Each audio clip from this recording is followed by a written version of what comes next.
ഞായറാഴ്ചയല്ലേ, ശരി അമ്പലത്തിൽ പോയേക്കാന്ന് ഒരു പ്ലാൻ ഇട്ടു. അങ്ങനെ എൻ്റെ ഫ്രണ്ട് ചിത്രേനെ വിളിച്ചു. അപ്പോൾ അവൾ പറഞ്ഞു ശരി അവളും വരാമെന്ന്. അങ്ങനെ പതുക്കെ ഈവനിങ് ഒരു 5 മണിയായപ്പോഴത്തേക്കിനെ അവൾ ഇറങ്ങി. ഞാൻ കുറച്ച് ലേറ്റായി. അങ്ങനെ ഞാൻ ചെന്നു. ഭാഗ്യം അവളെന്നെ വഴക്ക് പറഞ്ഞില്ല. ഞാൻ വിചാരിച്ച അവളെന്നെ വല്ല വഴക്ക് പറയുമായിരിക്കും ലേറ്റ് ആയതിന്. ശരി ഞങ്ങൾ ഒന്നിച്ച് അമ്പലത്തിൻ്റെ വാതിക്കലേക്ക് പതുക്കെ കയറി. ചെറുതായിട്ട് തിരക്കൊക്കെ ഉണ്ട്, ആൾക്കാരൊക്കെ വന്നു തുടങ്ങിയിട്ടുണ്ട്, നടയും തുറന്നിട്ടുണ്ട്. ശരി അങ്ങനെ ഞങ്ങൾ അകത്ത് കയറി.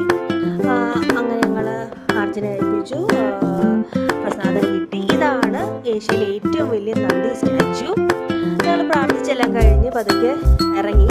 അപ്പോൾ ചെറുതായിട്ട് ഇരുട്ടി തുടങ്ങി, ചെറിയ ഇടി കുലുക്കവും മിന്നലൊക്കെ ഉണ്ട്. മഴ പെയ്യത്തില്ല എന്നുള്ള വിശ്വാസത്തിൽ ഞങ്ങൾ പോവാണ്. ചെറുതായിട്ട് വിശപ്പുണ്ട്. ശരി അങ്ങനെ ഞങ്ങൾ റെസ്റ്റോറൻറ്റിലേക്ക് പതുക്കെ പോയി. അവിടെ ചെന്നു കഴിഞ്ഞ് ഞങ്ങൾ എന്ത് ഓർഡർ ചെയ്യുന്നങ്ങനെ ആലോചിച്ചിരുന്നപ്പോഴാണ് ശരി ചോലാപ്പൂരി ഇന്ന് കഴിച്ചേക്കെന്ന് പ്ലാൻ ഇട്ട് അങ്ങനെ ഞങ്ങൾ ഓർഡർ ചെയ്ത് ഫുഡ് വന്നു.